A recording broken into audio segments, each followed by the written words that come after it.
Baik, teman-teman semua, selamat datang di sesi atau segmen Bedah Diri episode keempat yang pada malam hari ini kita alhamdulillah diberikan oleh Allah Subhanahu wa taala kesempatan dan juga diberikan kemudahan untuk belajar dan join di forum pada malam hari ini. Tentunya rasa syukur dan berterima kasih kepada Allah yang tiada henti, yang hingga hari ini Allah masih menanamkan di dalam hati dan pikiran kita tentang keimanan kepada Allah, tentang pola pikir Islam, dan juga dikumpulkan dengan orang-orang yang soleh wal solehah. Dan kita juga jangan lupa untuk senantiasa bersalawat kepada manusia terbaik, Baginda Rasulullah Muhammad SAW, yang mudah-mudahan kita semua pada malam hari ini yang hadir gitu ya, dan juga tidak hadir dan seluruh umat Islam di dunia mendapatkan syafaat serta pertolongan daripada Rasulullah Muhammad SAW. Baik, teman-teman semua, selamat datang kembali di segmen Benah Diri, episode keempat yang cukup apa ya panjang sudah. Berarti sudah 4 pekan kita menjalankan ini dan alhamdulillah Allah berikan keistiqomahan, Allah berikan kemudahan, Allah berikan kesehatan kepada diri saya dan teman-teman semua. Sehingga di setiap sesinya mungkin ada yang selalu ikut dan tidak pernah ketinggalan gitu ya. Karena di kelas benah diri ini banyak hal-hal yang mungkin bisa menjadi referensi baru di dalam kehidupan teman-teman dan juga bisa mengubah sudut pandang serta sikap kalian dalam menghadapi berbagai macam masalah. Sehingga kita sebagai umat Islam bisa menjadi duta Muslim yang dikenal sebagai Muslim yang baik, bukan sebaliknya. Dan kita bisa memberikan manfaat bagi setiap orang, bagi diri kita terutama, dan juga bagi orang-orang di sekitar kita. Teman-teman semua, kita udah ngebahas 3 pekan kemarin dengan berbagai macam temanya. Dan malam hari ini kita akan melanjutkan ke pembahasan kita yang keempat. Seperti biasa, kelas malam hari ini tidak akan pernah lebih daripada 90 menit, which is di mana aku harap ketika kelas ini bisa lebih ringkas, teman-teman bisa menyimak dengan lebih fokus, teman-teman bisa mengulangnya lebih semangat lagi. Karena menurut penelitian, orang ketika belajar lebih dari 2 jam non-stop gitu ya, itu fokusnya udah sangat-sangat kacau, sudah sangat-sangat terpecah belah, apalagi ini kelasnya adalah pada malam hari. So, teman-teman, pada malam hari ini, apakah sudah siap untuk kelas benar diri atau segmen benar diri di malam hari ini? Oh ya, mungkin kita langsung mulai, jadi nggak nunggu-nunggu yang lain gitu ya. Kita coba untuk on time. Seperti itu, kita usahakan untuk on time. Gimana? Udah siap? Sangat siap. Sangat siap. Kak Adis, Kak Ani, Kak Fatima, Kak Marisa, Kak Hati, dan Kak siapa? Anissa Zakia Putri. Apakah udah siap? Coba kasih Iya, respon dulu. Kak. Sudah siap, Alhamdulillah. Baik, teman-teman, seperti biasa saya izin untuk share screen ya, agar teman-teman bisa menyimak dengan lebih fokus dan bisa lebih tergambarkan ya tentang apa yang kakak sampaikan.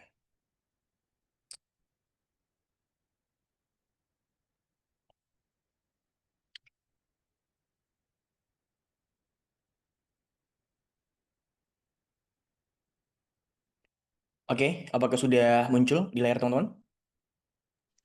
Sudah Kak, sudah muncul. Oke, baik. Teman-teman, seperti biasa untuk slide kakak tidak akan lebih daripada 5 slide karena waktu ya, agar biar bisa lebih ringkas dan penjelasan-penjelasan kakak bisa teman-teman pahami lebih lebih mudah begitu daripada banyak slide dan membuat teman-teman jadi lebih bingung kembali. Sebentar ya.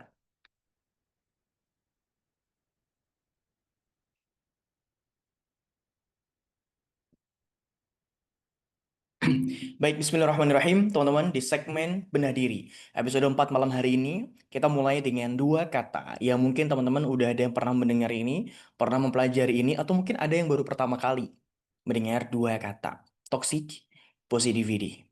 And then, aku pengen tanya ke teman-teman semua, ada yang baru pernah mendengar, atau pernah belajar, atau belum pernah sama sekali? Let's katakan. Kalau mendengar toxic sih sering ya Kak, tapi kalau belajar toxic positivity belum. Oke, pernah dengar? Kak ini pernah dengar yang lain? Jadi ada 3, pernah belajar, pernah dengar, atau belum sama sekali. Toxic positivity. Teman-teman yang lain? Kak Fatimah, Kak Marisa, Kak Adis. Ah, Kak Adis keluar, oke. Kak Hati, Belum, Kak. Yang lain? Hmm. Baik, teman-teman, toxic positivity ini mungkin di antara kalian belum pernah ada yang belajar atau belum pernah menyelami apa makna toxic positivity ini. Dan seperti kakak bilang, mungkin pembelajaran tentang mental health ini akan kita coba terus jalani sampai dengan episode 7 atau episode 8. Dan malam hari ini di episode 4 masih berkaitan dengan mental health atau psikologi. Nah, malam hari ini kita akan membahas tentang toxic positivity. Apa itu toxic positivity? Ini berasal dari dua kata. Pertama toxic, yang dua adalah positivity. Kalau diterjemahkan secara harfiah, toxic itu beracun dan positivity itu adalah hal yang baik, hal yang positif. Nah, kenapa ini disebut ini agak kayak paradoks, positif, but why? That's toxic gitu loh. Ya nggak sih? Kayak toxic positivity itu kayak sebuah paradoks. Kenapa saya bilang kayak gitu? Pertama, why dikatakan toxic, but di satu sisi yang lain itu dikatakan positivity. Toxic atau beracun dengan positif ini kan berlawanan. Tapi kenapa bisa satu kata? Nah, teman-teman, ini ternyata arti daripada toxic positivity itu adalah tentang penolakan atau bisa dikatakan sebagai salah satu hal yang kita tidak menerima energi-energi negatif atau perasaan-perasaan negatif atau emosi-emosi negatif yang ada pada diri kita. Kita selalu menyangkal, denial, atau kita membantah apa yang kita rasakan. Contohnya, ketika kita sedang merasakan sebuah kesedihan, akan tetapi kita berbicara dengan diri kita sendiri seperti bilang, oke, kamu nggak apa-apa, kamu baik-baik saja. Atau misalkan, kamu nggak perlu sedih, kamu nggak perlu menangis, kamu kuat, kamu hebat, dan seterusnya.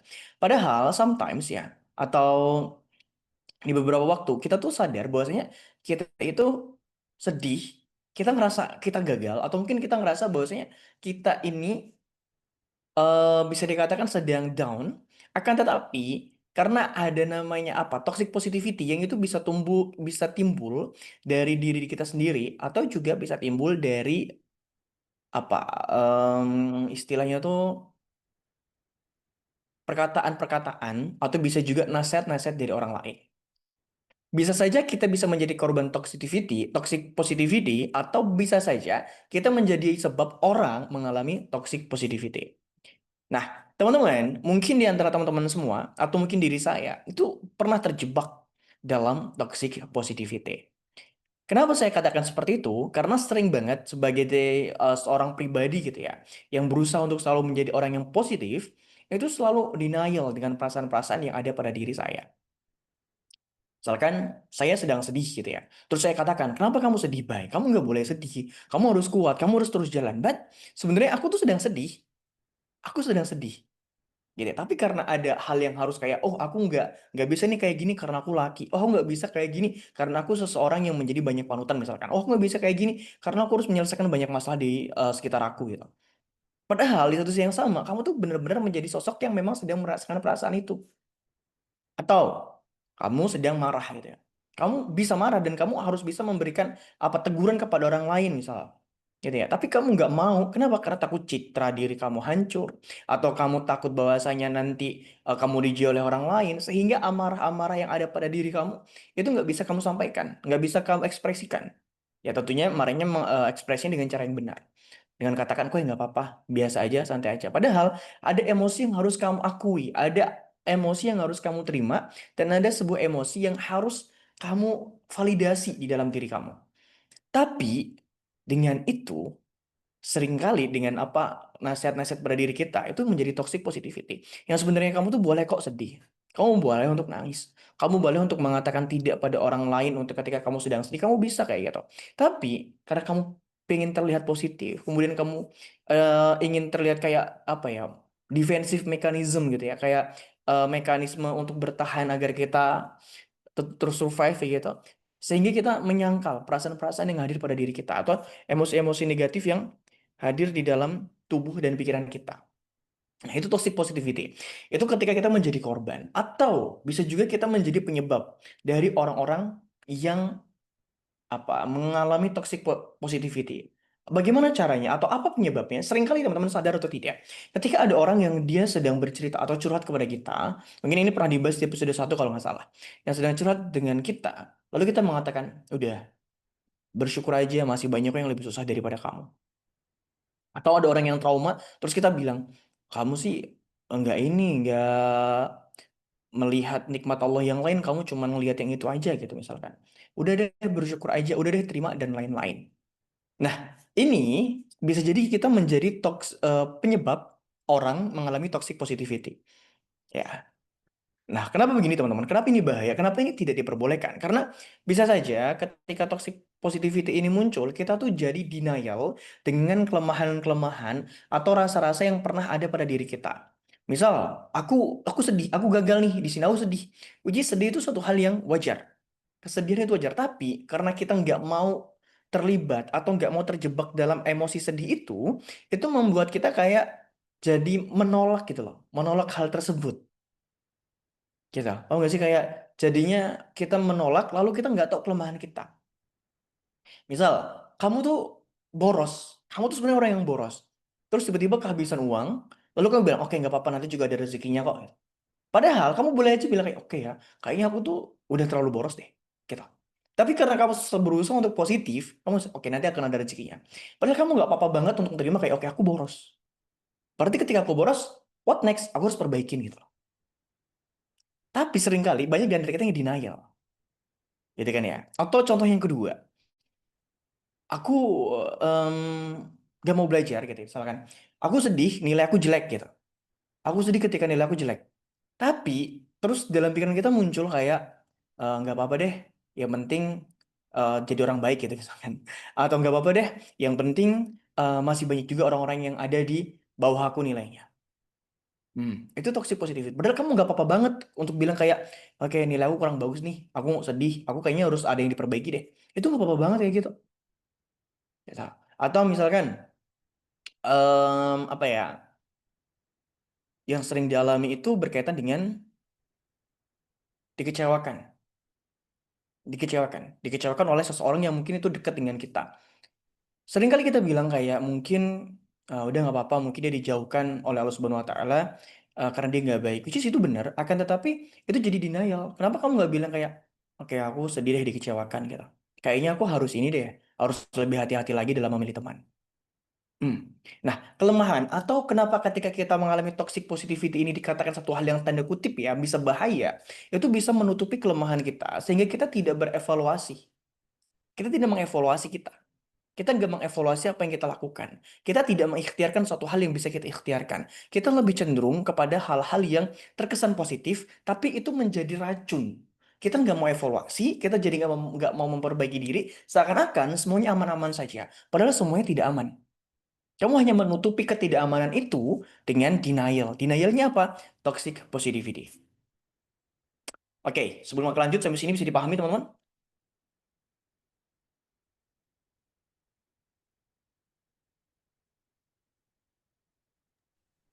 Kak, Ya. halo. Halo, cek. Kenapa? Kenapa Kak Rahma? Cek, cek teman-teman. Suaraku jelas kan ya? Jelas, Kak. Oh, kayaknya Kak Rahma ada yang lagi gangguan ya. Halo Kak, ada Ya, nggak cek, sih? cek. Ada ya? Kenapa? Kak, ini berarti maaf, Hmm. eh, toxic positivity ini dalam arti kata lain tuh kita tuh denial gitu ya Kak ya? Yap, Singkat. denial dengan emosi yang kita rasakan. Denial Ya, dengan emosi yang kita rasakan. Denial dengan mungkin kesalahan yang kita lakukan. oke. Oke Kak, tadi sempat nge-lag jadi Oh, ketinggalan. oke. Oke, nah sebenarnya teman-teman, ketika kalian merasa aku kayaknya ini kak sedang sedih gitu ya, atau aku mungkin kita katakan aku ini nilai aku jelek, atau aku ngelakuin sebuah kesalahan, aku belajarnya nggak serius, which is kamu nggak apa-apa banget untuk kayak oke aku kayaknya belajarnya kurang serius deh. Maka ketika kamu sadar kamu ada yang salah di situ, you can improve gitu loh, you can improve yourself. But if you nggak apa namanya, nggak mengvalidasi apa yang kamu rasakan, kamu akan sulit untuk mengevaluasi diri kamu karena kamu menganggap semuanya positif dan and then ya kamu nggak perlu evaluasi gitu. Kak izin Kak tanya. Oke, Apa beda positif toxic positivity sama kita berbaik sangka kayak gitu Kak? Karena kan enggak. Nanti akan ada di segmen ini di slide keempat kalau nggak salah toxic positivity dengan positive thinking itu beda. oh ya, siap Kak. Nanti kita bahas ada slide ketiga atau keempat di segmen ini di episode ini. Nah, tapi paling jelas toxic positivity itu kayak gini secara umum. Dan aku yakin bukan hanya diri teman-teman saja, aku juga pernah kayak gitu. Kayak yang supaya kelihatan positive vibes gitu ya. Kemudian kita denial. Aku tahu kayak contoh, aku nih tipe orang yang belum dewasa dalam finansial. Maksudnya financial itu bukan berarti jumlah kekayaan atau jumlah penghasilan, no guys. Tapi misalkan, oh aku harus menyisihkan uang buat ini, begini, begini, begini misalkan. Makanya aku belum pernah bikin kajian atau event ataupun sharing about financial, yes, ya. Aku nggak pernah karena aku merasa belum dewasa. Aku masih sering impulsif dalam beli makanan gitu ya. Aku masih susah untuk apa menabung mungkin yang harusnya mungkin orang kalau udah seumuran aku atau mungkin memiliki pendapatan seperti itu mungkin bisa tabungannya bisa banyak bisa beli dan aku ngerasa financial planning aku belum aku nggak boleh denial kayak oke nanti ada rezeki ada sabar aja pasti nanti akan rezeki nggak boleh kayak gitu aku harus kayak oke that maybe aku ngerasa aku nih terlalu boros deh kayaknya aku tuh belum dewasa deh tentang financial planning and then I can improve. Aku bisa memperbaiki itu dan pelan-pelan, tek, tek, tek, tek, tek, kita tata kembali financial planner kita. Nah, that's guys. Itulah kenapa ketika kita ada rasa nggak baik dalam diri kita atau kita ngerasa satu hal yang itu perlu kita validasi, that's okay untuk kamu validasi, gitu ya. Tujuannya untuk apa? Untuk kita itu bisa memperbaiki bisa tahu kelemahan kita. Itu kalau kita dalam segi kesalahan atau kekurangan. Tapi dalam segi emosi, itu juga perlu untuk memvalidasi emosi yang kita rasakan. Oke, kamu kehilangan seseorang dan kamu sedih, it's okay. Manusiawi kok. Ya toh. Jadi nggak perlu untuk kamu denial, menyangkal apa yang kamu rasakan. Begitu. And then, belajar memahami pengalaman negatif. Nih teman-teman. Kenapa toxic positivity ini satu hal yang menurut kakak perlu teman-teman perhatikan di dalam diri kalian?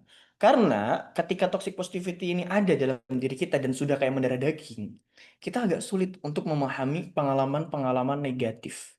Mana yang negatif, mana yang positif. Semuanya kita melihat itu sebagai satu hal yang positif. Which is itu good, itu bagus, but ya dalam satu posisi ketika kamu terus terjebak dalam gelembung ini, dalam gelembung toxic positivity ini, kamu jadi bisa saja itu emosionalnya tuh kayak bukan mati ya, tapi lebih kepada nggak peka. Kapan kamu harus sedih, kapan kamu harus bahagia, gitu. Nanti ujung-ujungnya biasanya sih ketika ada satu titik tik gitu ya yang membuat kamu sedih banget, itu kayak baru kamu bisa nangis banget. Oh ya selama ini aku tuh capek loh pura-pura bahagia. Nah ada istilah kayak gitu kan ya. Aku tuh capek banget untuk pura-pura bahagia. Atau mungkin teman-teman pernah merasakan itu. Capek untuk pura-pura tersenyum. Capek untuk pura-pura kuat. Padahal nggak apa-apa banget kalau kamu take a time ya for break yourself. Untuk istirahat diri kamu tuh nggak apa-apa banget. Nggak apa-apa banget. Gitu loh. Kita harus belajar memahami pengalaman-pengalaman negatif. Validasi your emotion. Gitu ya. Kita harus belajar tentang hal ini. Karena ketika kita terus terjebak dalam gelembung toxic positivity, kita nggak bisa tuh memahami pengalaman-pengalaman negatif. Bahkan mungkin kita sulit untuk menemukan makna dari pengalaman itu. Why? Ya, karena kita denial dengan apa yang kita rasakan. That's why. Nah, kemudian yang ketiga, we can learn good listener. Kita harus belajar untuk menjadi pendengar yang baik. Ini susah-susah gampang, guys. Percaya deh, ini susah-susah gampang. Bahkan bisa dikatakan, menurut aku orang yang memiliki skill ini itu is the best. Itu hebat sekali. Sebagai seorang yang belajar di psikologi, cukup susah ketika harus kayak gini, guys. Apalagi orangnya kamu pecicilan, kamu orangnya nggak antengan, kamu orangnya tuh hyperactive maybe. Itu akan kayak susah untuk menjadi pendengar yang baik. Nah, menjadi pendengar yang baik itu bukan hanya sekedar mendengarkan terus, oh, oh, no guys. Nggak kayak gitu. Nah, belajar menjadi pendengar yang baik ini, kita harus bisa, pertama, wait. Aku orangnya ngantukan biaya. Hmm. Ada beberapa kemungkinan. Aku kan coba pelan-pelan teman-teman. Mungkin akan kita selami lebih dalam how to jadi apa pendengar yang baik atau good listener gitu ya. Pertama gini teman-teman. Satu hal yang harus kalian pahami sebagai seseorang yang ingin menjadi pendengar yang baik adalah dengan validasi emosi orang yang curhat dan cerita kepada diri kamu. Ini pernah kakak pernah spill sedikit di episode 1. Validasi emosinya. Kemudian apa? Take your empathy. Ya, letakkan empati kamu ke dalam sesi curhat itu. Itu yang kedua. Nah, kemudian yang ketiga, bedakan curhat dengan mencari solusi. Everyone, nggak semua orang itu nggak semua orang tuh ketika dia cerita, dia search a solution. Maybe ketika dia cerita, dia tuh cuma pengen didengarkan. Jadi kamu harus bisa membedakan. Kira-kira orang-orang yang cerita dengan kita ini, dia butuh solusi atau hanya sekedar ingin curhat. Jadi ada tiga. Pertama adalah dengan memvalidasi apa yang dia ceritakan. Jadi ketika dia cerita dengan pacarnya, masalah dengan pacarnya, kamu jangan no kayak don't don't say pacaran haram maybe. No guys, jangan kayak gitu. Jangan ngomong kayak gitu. Tapi coba dengan oke, gitu lah. Kamu posisikan dulu empati ya. Kedepankan empati ya. Validasi perasaan sedihnya dia atau kecewanya dia atau marahnya dia atau apapun yang diceritakan validasi. Selama memang tidak berlebihan. Nah, kadar tidak berlebihannya ya tidak menyakiti diri sendiri, nggak banting-banting barang gitu ya. You can apa listen gitu ya tentang apa yang dia katakan. Jadi tiga. Nah, mungkin yang ketiga. Yang pertama adalah tadi apa? Validasi, empati, kemudian yang ketiga bedakan antara curhat dan solusi. Nah, yang keempat, kamu harus hadir di situ. Makanya ketika teman-teman alumni Move Up, cara bedanya gimana? Cara bedain apa nih? Cara bedain curhat dan minta solusi? Atau apa? Kalau kamu ingin tahu cara membedakan orang yang benar-benar pengen curhat atau hanya sekedar minta solusi, orang itu cerita atau menyampaikan kepada kamu, dia dengan emosi atau dengan tenang.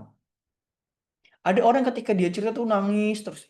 No guys, dia nggak butuh solusi. Dia nggak butuh solusi itu, belum butuh.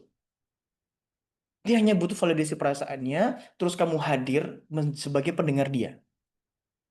Ada orang, oke aku mau cerita dan ini aku bingung mau ngapain. Aku coba deh minta solusi buat sama kamu. Nah, biasanya orang yang mau minta solusi itu kayak gitu. Aku mau diskusi deh. Tapi kalau orang aku mau cerita, itu beda lagi. Dia cerita, bukan minta solusi. That's why. Nah, jadi ketika itu, kamu yang keempat tadi apa aku bilang? Oh ya, kamu harus hadir. Jadi jangan sampai kamu ada di situ, fisik kamu ada di situ, tapi pikiran kamu, mata kamu, kemudian telinga kamu itu membayangkan atau mendengarkan satu yang lain, satu hal yang lain. Maka ketika kamu sedang dicurhatin sama orang, atau sedang cerita, atau sedang diskusi, ya, letakkan handphone kamu hadir di situ, dengarkan.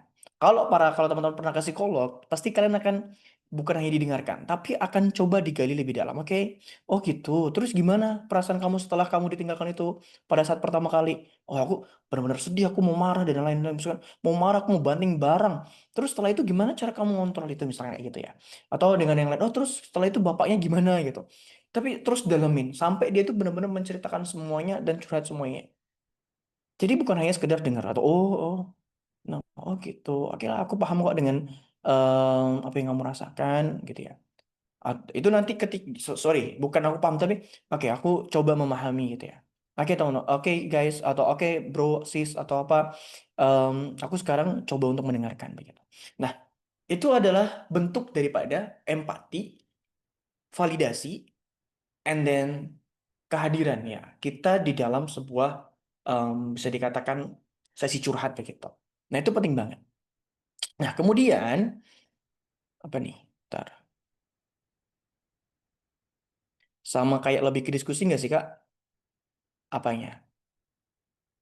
Nggak, kalau cerita, kalau orang curhat, ketika memang dirinya pengen menyampaikan suatu hal gitu ya, atau dia ingin curhat, kita dengarkan dulu. Tapi ketika dia ngerasa mentok atau dia ngerasa bingung mau ngapain, kamu boleh kok sampaikan satu dua pertanyaan yang bisa terus menggali begitu dengan apa yang dia sedang rasakan. Boleh banget. Gitu. Nah, kemudian yang kelima ya. Nah, yang kelima, jangan buru-buru kayak memahami.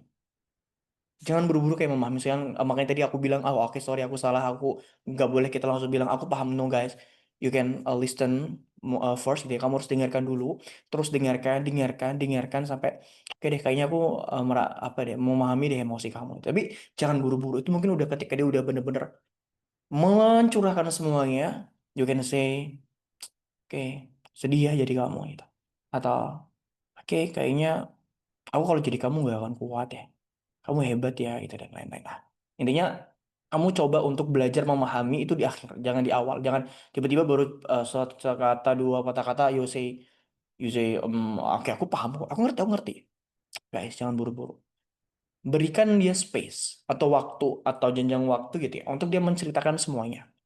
Jadi jangan buru-buru memahami. You can listen, listen, listen, and listen.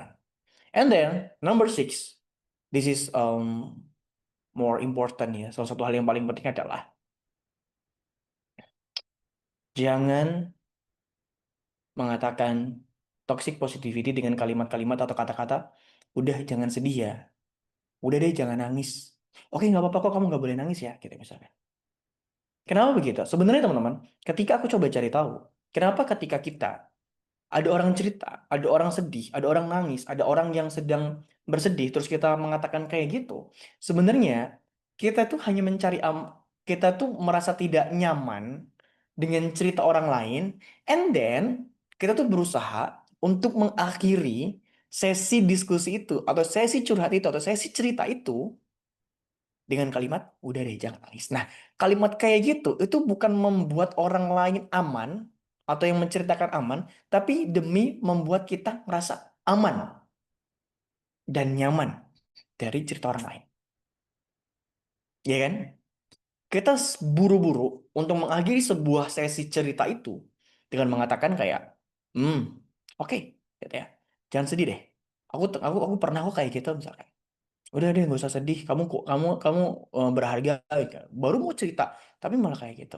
Akhirnya nggak jadi cerita lagi, nggak nyaman lagi. Yes, that's point. Nah, ketika kita kayak gitu, itu tuh seakan-akan aku tuh nggak nyaman loh dengerin cerita kamu. Udah deh, gak usah sedih. Aku nggak nyaman. Gitu.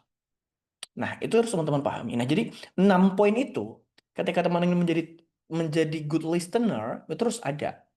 Nah, terutama ketika teman-teman ingin menikah, itu harus punya skill ini dulu deh. Apalagi seorang laki-laki. Karena perempuan itu banyak banget cerita. Hal kecil aja akan diceritakan. Ketika laki tidak memahami ini dan tidak belajar untuk menjadi pendengar yang baik, maka seringkali istri nggak menemukan tempat nyaman untuk bercerita. Atau sebaliknya suami tidak nyaman untuk menceritakan apa yang dialami di hari itu. Ya, toh. Maka penting banget skill ini untuk teman-teman miliki. Banyak orang yang ingin belajar jadi public speaker, good speaking gitu ya. Pengen ngomong yang bagus, pengen ngomong yang menggugah, pengen ngomong yang kena di hati, but sedikit orang yang mau untuk belajar jadi pendengar yang baik.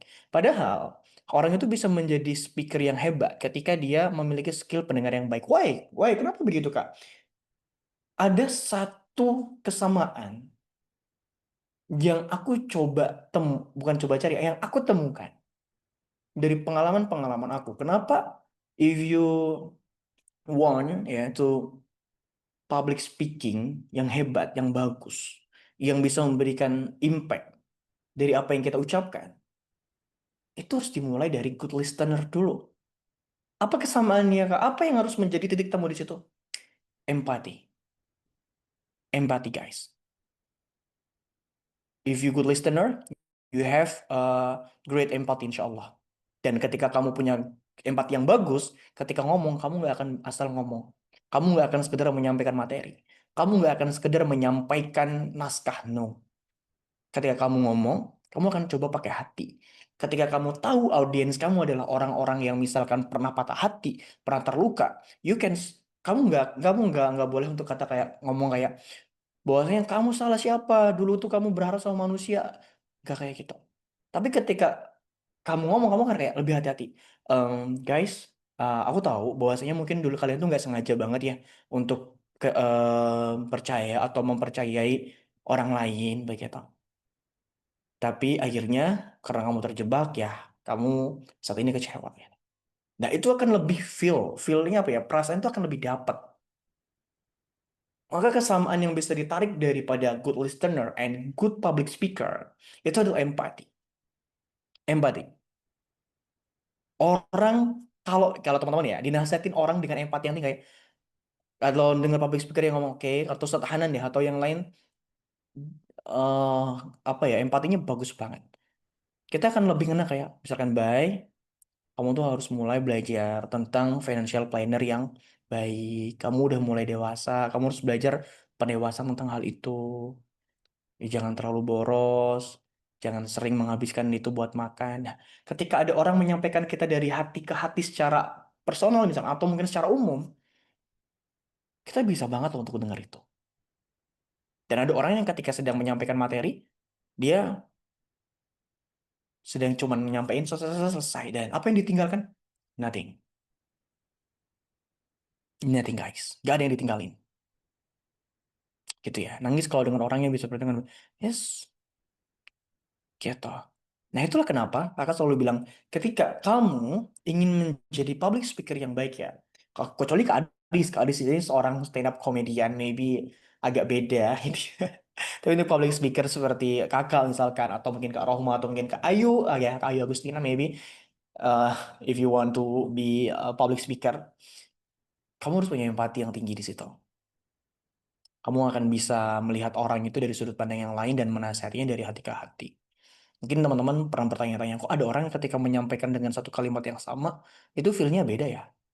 Ada yang satu menyampaikan dengan empati, dengan ras, dengan hati, gitu ya. Ada yang sekedar menyampaikan. Itu yang membedakan. Kalau ada orang yang mudah minta maaf ke orang lain, tapi sulit kalau untuk orang-orang terdekatnya. Ayo nanti kita bahas kayu sesi pertanyaan kayak gini. Karena ini agak di luar dari slide ini. Gitu ya. Jadi teman-teman harus belajar dari jadi pendengar yang baik. Karena ini sangat bermanfaat bagi diri kamu bersosialisasi ataupun bagi diri kamu dalam berumah tangga gitu ya. And then number four, positive thinking versus toxic positivity. Guys, aku ingin kalian memberikan sedikit contoh dan tulis di kolom komentar tentang positive thinking itu begini, toxic positivity itu begini. Bisa? Saya coba. Kakak kasih waktu jam berapa ini? Oke, kakak kasih waktu 5 menit untuk menuliskan positive thinking contohnya aja. Positive thinking itu begini dan toxic positivity itu begini. Nggak boleh nyontek, nggak boleh buka Google, YouTube, ChatGPT, or etc. Yang ada dalam pikiran kalian saja. Nggak boleh curang. Mungkin kakak tidak melihat, tapi ada Allah yang maha melihat. Let's go.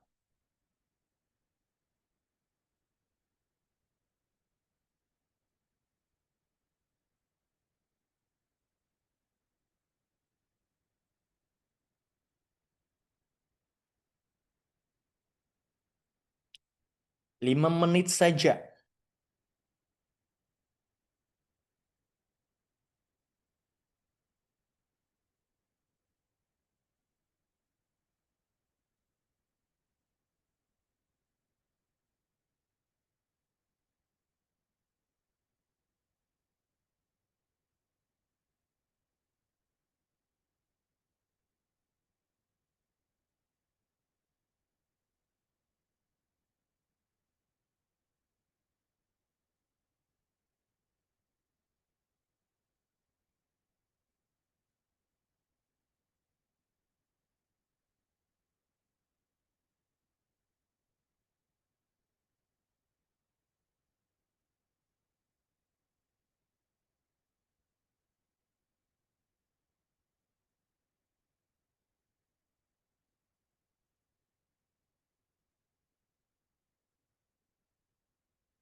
Positive thinking, aku yakin semua orang punya rezeki dan rezeki tersebut itu diberikan oleh Allah.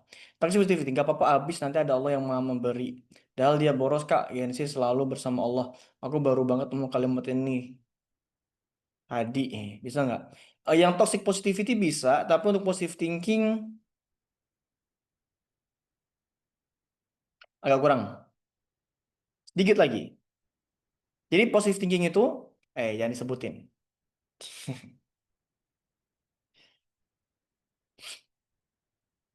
Coba, apa perbedaannya?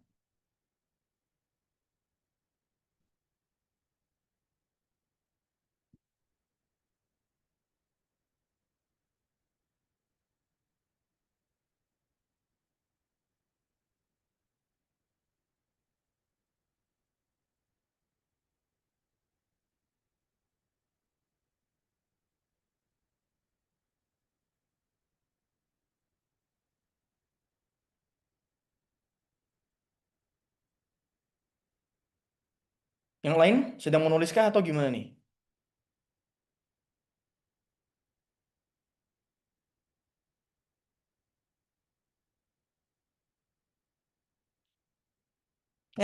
Kayu. Sama kayak Kak Rohma. Nanti yang satunya lagi Kak Adis sama kayak Kak Rohma. Gitu aja terus. Nggak boleh sama. Terus beda. Aduh, ada, bye.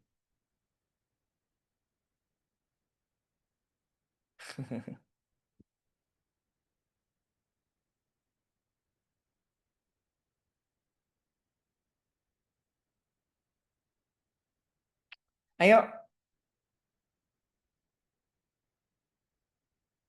toxic positivity nggak apa-apa. Aku bisa sendiri. Dahal dia babak belur sendirian.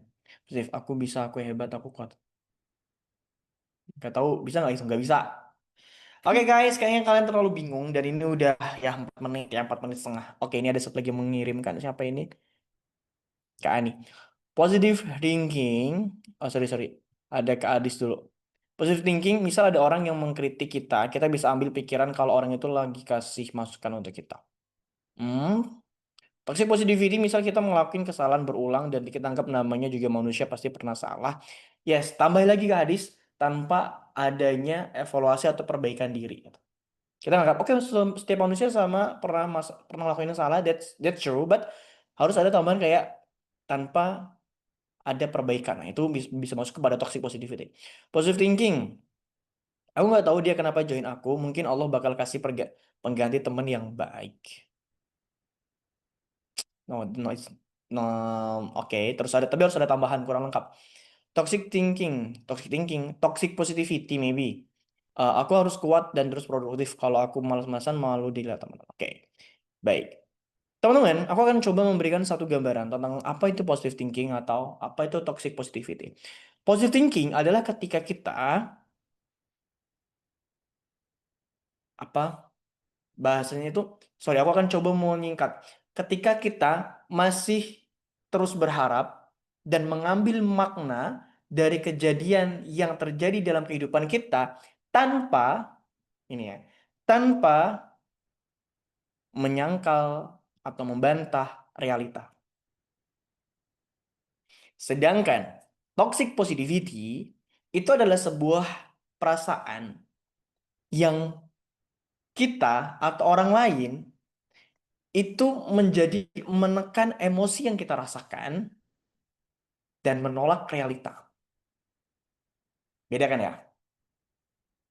Nah, positive thinking itu teman-teman, misal ketika tadi ya, kenapa aku Kak Ani sama Kak Anissa, Kak siapa? Kak Adis gitu ya, itu harus ada tambahan, itu gitu. Di satu sisi, you accept, ya, you accept buat ini apa namanya, menerima untuk realita itu terjadi.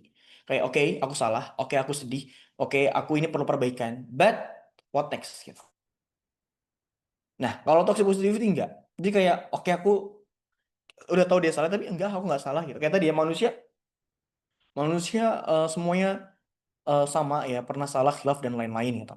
Kemudian nggak ada perbaikan. Nah, itu bisa dikatakan toxic positivity. Jadi ketika satu hal yang dimana kita tidak menerima realita, kemudian kita tidak melihat realita terjadi itu dan kita denial akan hal itu, maka itu bisa dikatakan toxic positivity.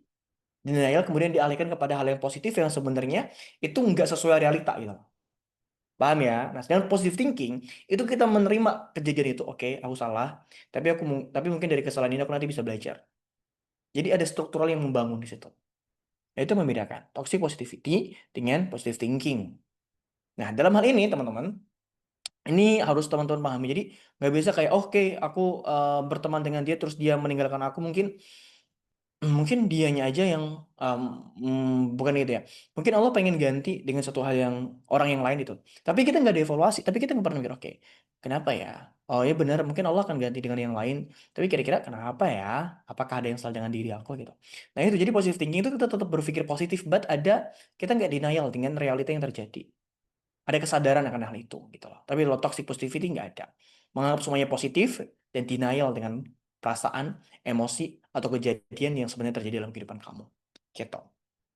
Bisa dipahami ya? Udah jam 24.6. Oke, ini maybe udah 30 menitan gitu ya. Ada yang mau dipahami? Ada yang mau ditanyakan? Antara positive thinking dan toxic positivity? Boleh di ini nggak kayak yang bagian PT tadi? Bagian apa? PT.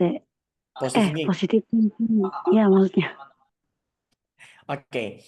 Teman-teman, positive thinking itu adalah ketika kita tetap berpikir positif akan ini sederhananya ya, akan tetapi kita tidak menolak realita. Kalau kamu sedih ya udah sedih, tapi kamu punya pikiran yang positif. Oke, aku lagi sedih dan ya mudah-mudahan dari kesedihan ini aku bisa apa mendapatkan hal yang baik gitu. Tapi kamu nggak menyangkal emosi itu dan kamu tetap bisa untuk mengevaluasi diri kamu. Nah, kalau toxic positivity itu enggak. Dia kayak kamu lagi sedih atau kamu lagi terpuruk, kamu hanya bilang, oke, aku nggak apa-apa, aku kuat, aku hebat gitu. Tapi kamu nggak evaluasi dan kamu nggak memvalidasi perasaan kamu. Nah, atau denial ya bahasanya denial dari perasaan kamu dan itu yang tidak baik. Itu namanya toxic positivity. Ada sisi ada emosi negatif, ada sebuah kelemahan, ada sebuah kesedihan, tapi kamu denial, kamu tutupi dengan kalimat-kalimat positif yang sebenarnya itu tidak menyelesaikan masalah. Bisa saja itu terjadi pada diri kita pribadi atau bisa saja kita menyampaikan toxic positivity dengan lisan kita kepada orang lain. Udah sabar aja. Banyak yang lebih susah daripada kamu gitu ya. Padahal bukan itu yang dibutuhkan gitu. Gitu ya. Ada lagi?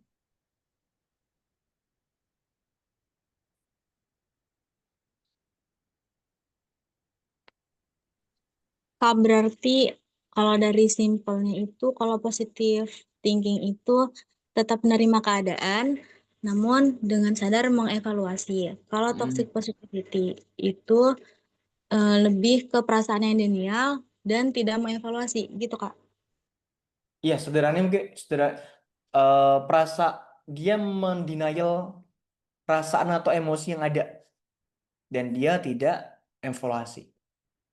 Jadi ketika ada perasaan sedih dia nggak mau ngerasain sedih itu. Penyangkalan kayak bentuk bentuk apa defensive mechanism gitu.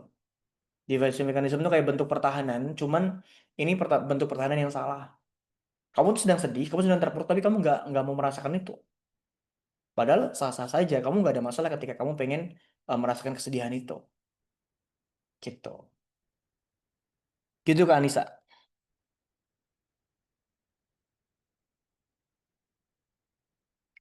Anything else? Aku siapkan slide ini, pasti karena kalian pasti akan ada yang bertanya tentang hal ini. Nah, tadi ada yang bertanya tentang, Kak, gimana bedanya toxic positivity dengan prasangka baik kita. Prasangka baik boleh, bagus banget, tapi nggak boleh kamu menolak realita yang terjadi. Kamu nggak boleh denial, kamu nggak boleh menyangkal. Kayak misalkan nih, kita kehilangan uang. Oke, kamu boleh banget tuh kehilangan uang, kamu sedih gitu. Atau kalau yang lebih relate mungkin teman-teman kehilangan orang yang kalian sayangi deh. Gitu. Boleh banget kamu sedih, tapi kamu juga harus belajar tentang kayak oke, ketika aku sedih ini, what next? Aku harus bagaimana? Nah, itu yang penting. Gitu. Dan kalau toxic positivity kan kayak, aku nggak boleh sedih, aku kuat kok, nanti masih banyak Allah kirim orang-orang yang lebih baik daripada kamu gitu misalkan. Which is good. But kamu kayak gitu jadi kayak ngeracunin diri kamu dengan kamu tidak memvalidasi emosi yang kamu rasakan. Biasanya sewaktu-waktu ketika dia udah lelah dengan kepura-puraan bahagianya itu, dia akan meledak, boom, dan dia akan benar-benar terpuruk dan sedih. Bahkan bisa depresi tersembunyi gitu. Apanya nih? Stuzon. Apa nih? Yang mana nih? Terusan. Validasi dulu ya Kak, kalau nggak divalidasi entarnya masuk ke TP ya. Validasi dulu. Kalau kamu mau sedih ya udah nggak ada masalah kau sedih. Nah, ini gini, stigma toxic positivity ini kenapa bisa berkembang di masyarakat kita? Karena pada faktanya teman-teman, banyak loh orang-orang di sekitar kita itu yang dimana menurut aku itu nggak kayak, oh laki-laki nggak boleh sedih gitu. Oh laki-laki nggak boleh loh nangis. Padahal ketika seorang laki-laki itu sedih, why not? Kenapa nggak boleh? Boleh-boleh aja kok sedih gitu loh. Atau mungkin nih udah gadis malu gitu mau nangis ya. Kenapa kalau yang perasaannya sedih dan memang mau nangis, why not? Nggak ada masalah. Nah, itu ketika stigma di masyarakat itu, apalagi orang tua kita ya, kayak, eh udah deh, gak usah nangis lah. Nah, aku ketika besar ini, ketika belajar kayak, dulu itu kamu tuh bukan ingin menenangkan aku, tapi kamu tuh ingin menenangkan diri kamu, karena mungkin tangisanku berisik gitu ya. Atau ketika kita cerita dengan orang lain, atau kita lah mendengarkan cerita orang lain gitu ya, kita bilang, udah deh, jangan sedih, udah gak usah nangis ya, cup, cup, cup gitu. Hey, kamu tuh bukan ingin menenangkan aku kan, tapi kamu hanya ingin menenangkan diri kamu karena kamu tidak betah mendengarkan curhatan aku gitu. Ternyata ada, dan mungkin kita pernah jadi salah satu orang yang kayak gitu ketika mungkin kita lagi capek, lagi malas dengerin cerita orang, terus kita bilang kayak, hey, apa, udah deh jangan gak usah nangis. Padahal sebenarnya kamu tuh bukan menenangkan yang nangis tadi, enggak. Kamu tuh cuma pengen menenangkan diri kamu karena kamu tidak nyaman lihat orang yang cerita atau orang yang nangis di hadapan kamu. That's fine. Bisa dipahami?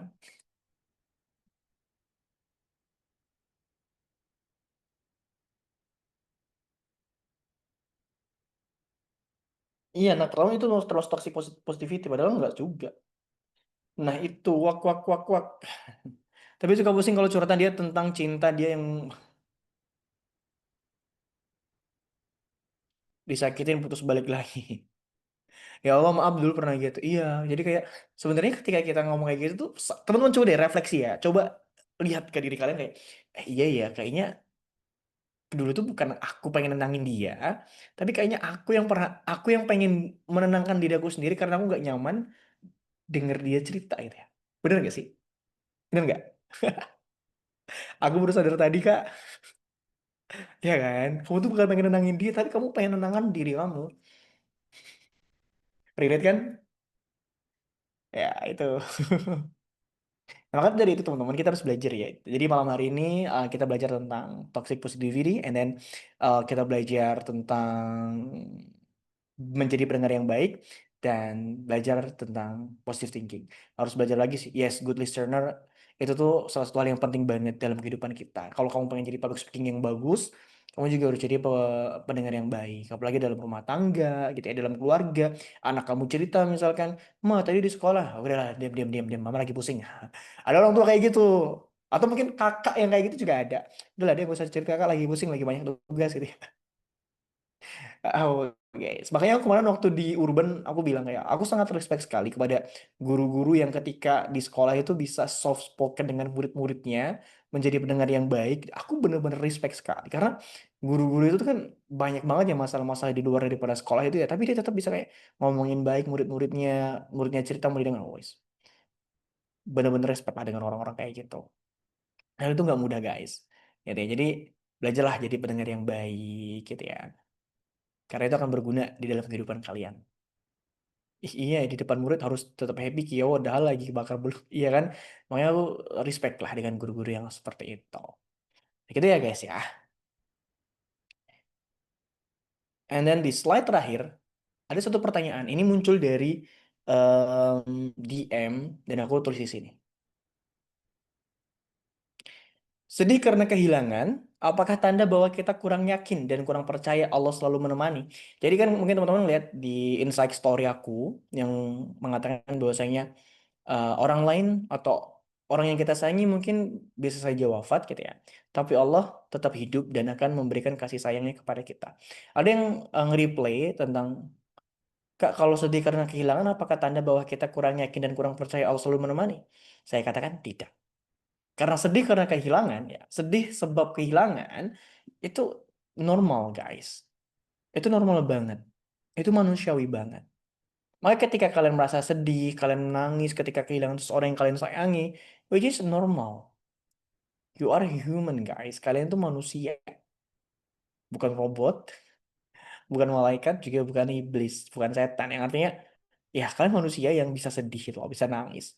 Sebagaimana dulu Rasulullah juga pernah nangis ketika kehilangan Bunda Khadijah. Kemudian juga Nabi Yakub yang berpisah dengan Nabi Yusuf gitu ya.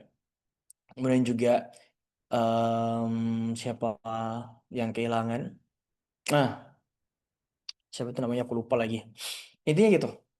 Di dalam Al-Quran itu sangat-sangat boleh. Maka kalau ada orang bilang, udah kamu tuh nggak boleh nangis, nanti apa? Yang dimakamin jadi sedih, jadi disiksa di dalam kubur gitu. Nah, itu banyak pendapat yang berbeda, teman-teman, akan hal itu. Ulama pendapat dan itu hadisnya juga masih simpang siur ya. Ada hadis yang lain yang bertentangan, hadis yang sahih yang bertentangan dengan hal itu dan juga bertentangan dengan Al-Quran. Nah, di dalam Islam kita bukan nggak boleh menangis, kita boleh menangis, akan tetapi kita juga harus bisa tahu respon yang benar itu seperti apa ketika kita merasakan kesedihan.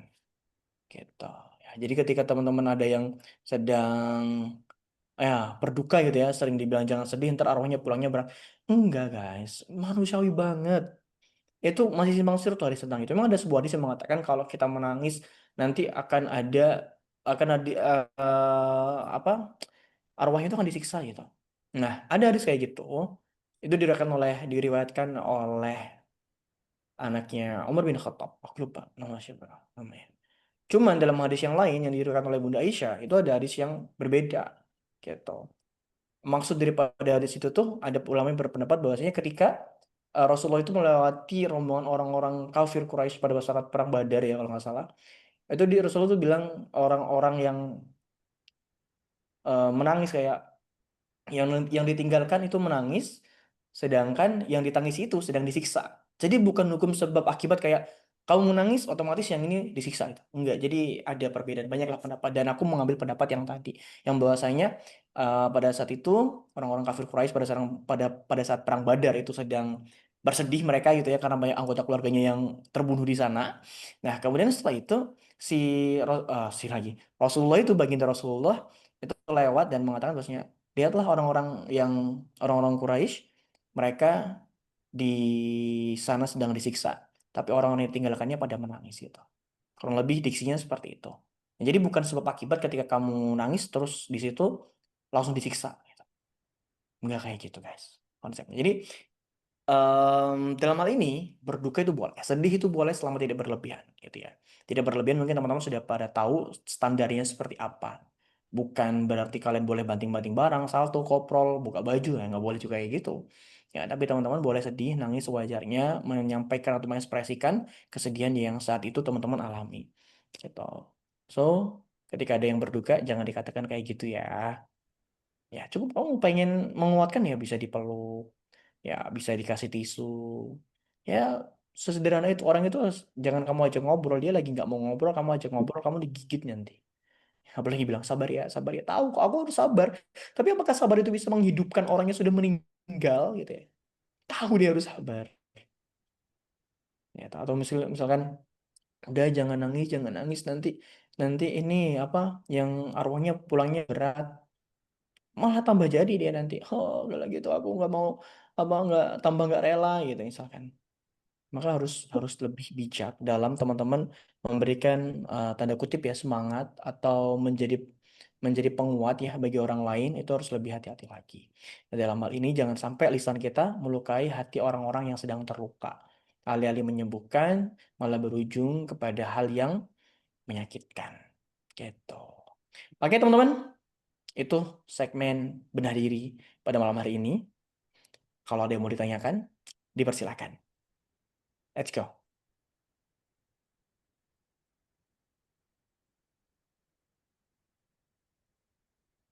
Ada yang mau ditanyakan?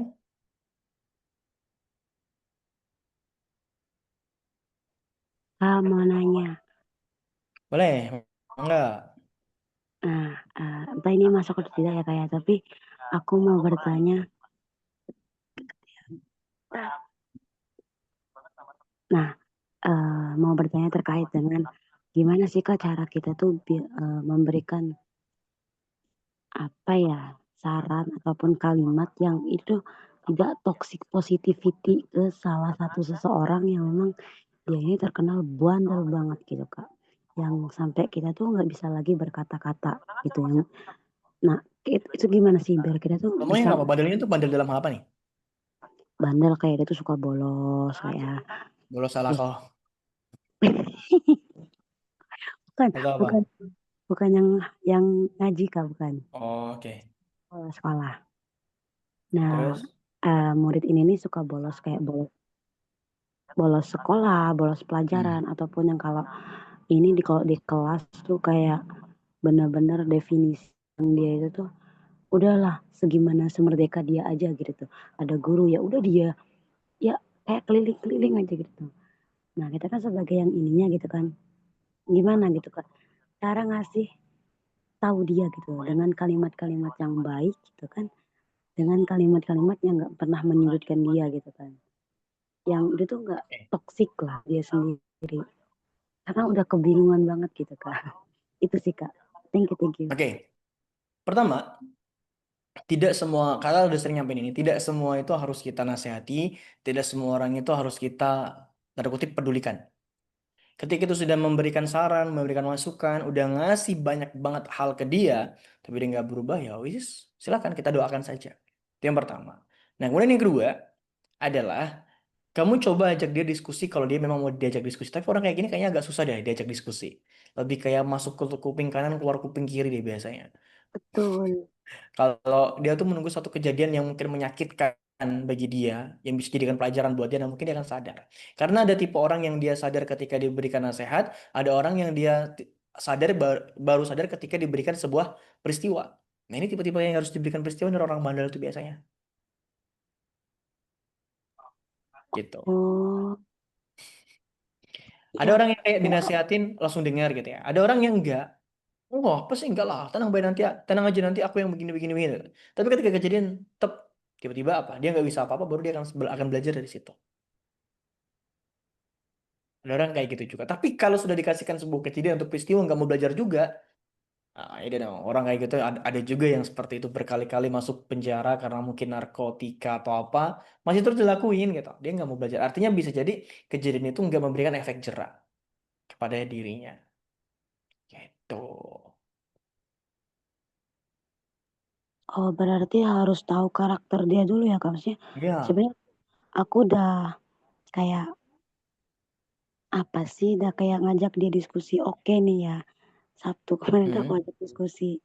Oke, dia mendengar. Mendengar selama 1 hari doang, Senin doang. Tadi aku dapat lagi laporan yang ya gitu dia mengulangi kembali gitu. Ya, cek diskusi lagi. Gitu terus. Doakan ya, Pak. Ya karena memang nggak semua orang itu bisa kita rubah ke Roma. Kan kita kan cuman diberikan kendali untuk menyampaikan saja. Mengubah kan bukan ranah kita. Ya kan?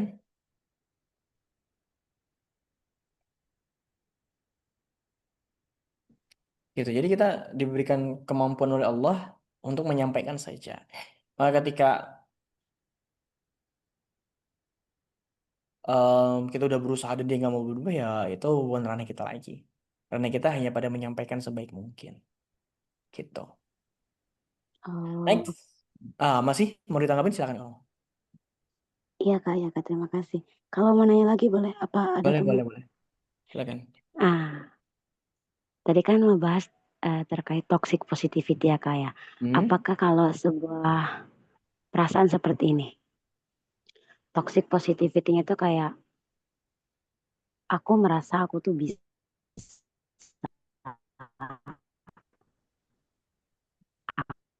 Suaranya hilang. merasa Suaranya hilang, aku Roma. bisa karena Suaranya aku hilang. tuh nggak mau. Bisa diulangi Iya nggak? ya, Suaranya hilang.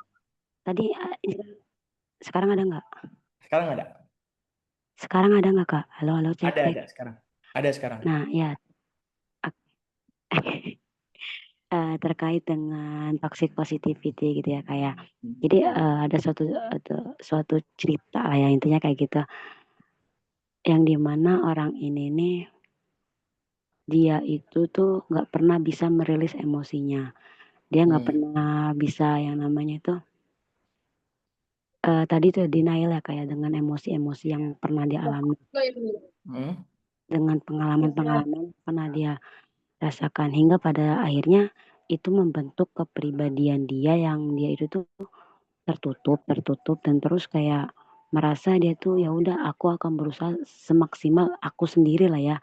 Aku nggak mau minta bantuan orang lain dalam artian bukan dia nggak mau minta bantuan tapi dia itu nggak mau merepotkan orang lain karena mungkin punya trauma-trauma di masa lalunya yang dia itu pernah disepelekan ataupun diremehkan dan lain sebagainya. Dan apakah itu tuh termasuk kepada hal-hal toxic positivity Kak? Bisa jadi, bisa masuk. Bisa bisa masuk berarti ya. Eh, Padahal nggak ada salahnya loh kalau kita tuh ngerasa aku belum sembuh dengan trauma, nggak ada salah juga kok. Atau kayaknya aku masih perlu waktu deh untuk bisa menerima hal ini misalkan. Nggak ada masalah. Tapi kalau di saat kamu sebenarnya masih belum positif, masih belum 100% sembuh gitu misalkan ya, terus kamu mm-mm. seolah-olah sembuh dan pura-pura bahagia ya, ternyata toxic positivity namanya. Nah, iya itu Kak. Eh, orang tersebut tuh sampai dia itu pura-pura untuk ya sebenarnya dia tuh tahu dia tuh capek sampai bener-bener ya tadi tuh yang babak belur dan lain sebagainya. Dia capek dan lain sebagainya. Tapi dia kalau di luar di tempat orang yang rame, dia tuh yang tetap tetap yang kayak dia tuh pura-pura bahagia, pura-pura ketawa. Karena aku pernah mendengar satu statement kayak gini, bener gak sih Kak? Katanya orang yang paling kencang ketawanya itu adalah orang yang paling gede badainya gitu. Emang Hmm, gitu bener Kak? nggak juga. Nggak tahu, Enggak kan? aku belum menemukan studi tentang hal itu ya. Tapi kalau kita ngeliat dari sekitar nggak juga sih. Ada orang yang nggak masalah kayak ini, taunya keras-keras aja. Nah, berarti Nggak itu juga. enggak Aku belum belum punya belum menemukan studi ilmiah tentang hal itu ya. iya, berarti itu enggak relevan ya kayak dengan statement tadi yang dia berpura. Nggak relevan. Mungkin itu statement itu muncul karena ya apa ya banyak sih faktornya misalkan karena ada satu orang yang mungkin perlu divalidasi gitu ya perasaannya sehingga dia membuat statement kayak gitu. Oh maksudnya, oh aku kelihatan tertawa tuh aku sebenarnya nggak terlihat bahagia loh gitu loh. Dia pengen orang lain tuh tahu, kemudian membuat status seperti itu. Atau kemungkinan yang kedua adalah ketika ada orang yang membuat status atau story atau membuat kata-kata seperti itu bisa saja karena apa menutupi satu hal kesedihan juga bisa, tapi bisa juga karena ya memang bawaan dia ketawanya keras kayak gitu. Ada orang yang baik-baik saja, tapi ketawanya hanya hahaha, cuma kayak gitu. Biasa. Jadi belum ketemu secara ilmiah juga nggak tahu, belum dapet dan ketika kita ngelihat kalau kita mau pakai dalil visual, maksudnya orang-orang yang di sekitar kita nggak semuanya juga kayak gitu. Maka masih perlu dipertanyakan sih tentang dan itu banyak yang percaya loh. Itu banyak yang percaya dan nggak tahu kenapa orang banyak percaya tentang hal itu. Karena mungkin tergugah dengan kalimatnya yang cukup menarik kali ya. Bukan tergugah sih Kak Roma, tapi Gimana? orang yang mungkin juga dia itu nggak bisa mengekspresikan emosinya, kesedihannya. Nah kemudian dapat nih kata-kata yang bisa mengekspresikan atau biar orang lain tahu kalau aku tuh nggak sebahagia itu gitu loh. Padahal kalau dikatakan setiap orang itu ada masalah ya every people have a problem sebenarnya, punya masalah gitu loh. Makanya agak place ya. Hmm, iya Agak juga kurang betul. tepat ya.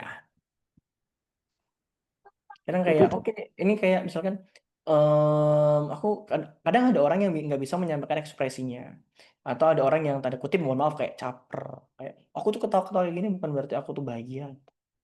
Ya, makanya banyak kemungkinan dan aku belum menemukan studi tentang hal itu atau mungkin aku aja yang belum menemukan atau teman-teman udah ada yang menemukan ya mungkin ya. Tapi kalau aku belum menemukan hal itu jadi aku nggak bisa mastiin apakah itu otomatis seperti itu atau tidak gitu. berarti untuk memvalidasi apapun itu nggak bisa kita ngambil ya tadi itu statement-statement yang memang entah itu belum terbukti ilmiah ataupun relevan dan lain sebagainya kayak. Iyalah, nggak bisa kita ke Roma. Oke, terima kasih Kak. Ya, Terima kita kasih. harus research dulu, kita harus cari tahu dulu gitu ya. Kata-kata yang terlihat indah dan mungkin menggugah atau lucu ya. Ya kayak gitu lah di sini ya. Tapi Harus kita coba cari tahu. Maka kita nggak mudah termakan oleh kata-kata. Kadang orang tuh mudah banget termakan sama kata-kata. Kata-kata hari ini, yes, kan gitu ya. Padahal apakah itu relate, apakah itu benar, atau hanya sekedar kata-kata penghibur saja. Gitu Kak Roma. Ya Kak, makasih ya Kak. Oke, sama-sama. Kayu tadi kamu resahin, kenapa?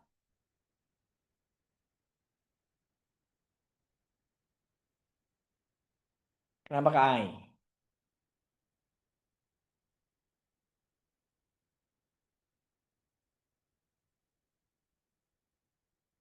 Nanti ya Kak Ai. Assalamualaikum Kak, kalau ada orang kan awalnya gak mau cerita, terus dibilang, terus ceritalah, dia mau jadi penengah Kak, pada saat-saat cerita dia itu kayak lebih membela yang lain. Misalnya kesalahan yang cerita ini cuma ngasih barang sambil muka jutek, yaitu karena dia kesal sama orang itu. Nah saat dia cerita yang dirasakan, dia kan udah pernah bilang ke orang yang menyakitinya, tapi diulang terus berkali-kali. Nah yang dengar cerita ini, seolah lebih memaklumi yang tersakiti karena yang saya jutek itu, padahal nggak bilang apa-apa. Sementara saya kan nggak salah apa-apa. Temen yang lain itu dikata-katainnya saya berkali-kali yang benar itu bilang jangan ambil hati orang lain. Ini termasuk toxic positivity Kak. Intinya dia lebih ke membela yang saya jutek itu. Kayaknya ada salah kali gitu Kak. Terima kasih. Mohon maaf, aku belum bisa memberikan jawaban yang ini karena menurut aku belum tergambar dengan cerita yang sebenarnya seperti apa. If you can open your mic, maybe better your open mic daripada kamu cerita kayak gini. Aku kurang paham alurnya seperti apa, masalahnya apa. Sorry. Assalamualaikum, Kak. Apakah ada contoh dari Rasulullah atau para sahabat tentang bagaimana mereka mengelola kesedihan secara sehat tanpa terjebak toxic positivity? Iya, ketika Rasulullah SAW itu pada Amul Husn atau tahun kesedihan, apakah Rasulullah menolak kayak menolak denial dan dia tidak sedih? Enggak. Rasulullah sedih. Apakah ketika masyarakat Taif melempari dengan batu, apakah Rasulullah kayak enggak sedih? Rasulullah sedih. Rasulullah sedih. Atau apakah ketika Rasulullah kehilangan pamannya Abu Thalib, apakah Rasulullah nggak sedih? Rasulullah sedih, menangis. Yes, apakah Rasulullah bilang, nggak apa-apa, aku nggak boleh menangis karena aku adalah seorang nabi? Enggak. Rasulullah tetap sedih. Gitu ya. Mereka nggak pernah toxic positivity. Rasulullah apalagi enggak. Dia menerima emosi yang ada, tapi dia mengembalikannya kepada Allah. Kayak, oke, aku sedih nih kehilangan pamanku gitu. Tapi ya mau bagaimanapun dia juga manusia gitu ya. Atau dia kehilangan Bunda Khadijah. Dia sedih banget tuh, mau sampai disebut sebagai tahun kesedihan loh, kata ya. Dan ketika dia mengalami itu, dia tahu arahnya kan kemana. Jadi sedihnya itu mengantarkan dirinya kepada Allah. Kadang kesedihan itu bisa menjadi obat bagi hati-hati yang sedang kering. Dari nasihat, kering dari banyak hal, dari keimanan gitu ya. Sedih itu bisa membuat kita lebih cair hati kita, dan kita jadi mau dan bisa untuk kembali kepada Allah. Gitu.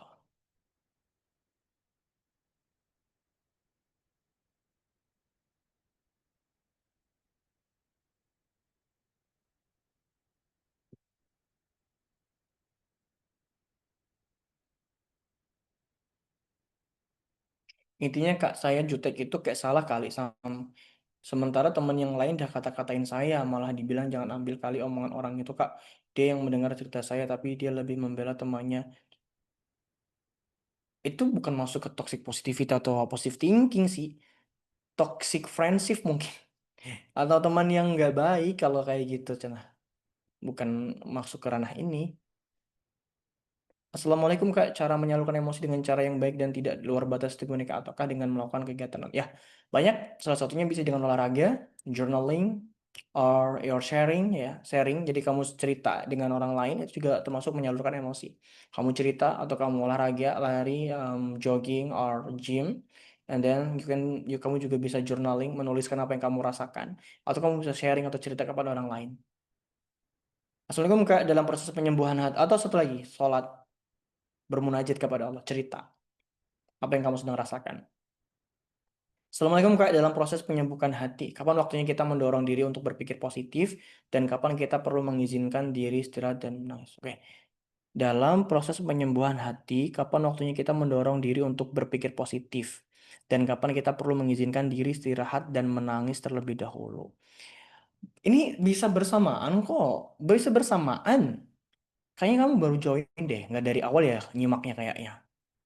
Itu bisa bersamaan kayak, oke aku menangis, tapi aku masih bisa berpikir positif. Nggak sih, oke aku sedih banget nih kehilangan satu hal, atau aku sedih banget karena aku kecewa, harapan aku tidak sesuai dengan apa yang aku rencanakan. Aku menangis, tapi aku tetap bisa berpikir positif. Ya Allah, oke lah mungkin ini aku punya rencana, tapi engkau juga punya rencana. Ya Allah, aku yakin kamu punya rencana yang baik. Dan aku masih bisa tetap menangis, even aku sedang merasakan kesedihan gitu loh. Ini nggak bisa dibedain kayak kamu, berarti kalau kamu positif kamu nggak boleh nangis, atau kamu menangis berarti kamu nggak positif, nggak juga. Rasulullah ketika kehilangan orang-orang tersayangnya dia menangis tapi dia tetap positif pikirannya gitu loh. Jadi nggak, ini bukan berarti, nah yang salah itu adalah ketika kamu ini sedih gitu ya, kamu nggak mau mengakui kamu sedih, dan kamu nggak mau istirahat, kamu nggak mau take rest gitu loh. Itu yang salah. Kalau memendam itu berarti toxic positivity, Kak, nggak menyampaikan ke semua orang. Jadi kalau orang salah ya udah. Enggak, enggak deh. Kayaknya kamu menyimak dari awal nggak ke arah ini? Enggak deh, aku nggak kayak gitu. Toxic positif itu bukan kayak gitu.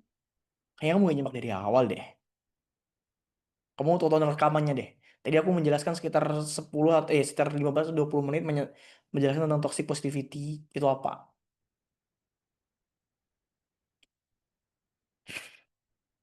Nah, kan? Makanya kamu tonton ulang dulu deh. Karena aku menjelaskan ini contohnya pun pasti kamu akan nggak dapat apa frame-nya atau bingkainya begitu.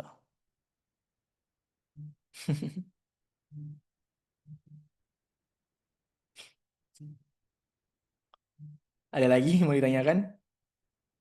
Cukup? Oke.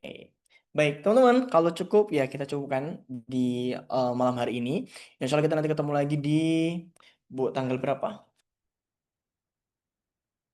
Tanggal 7 ya?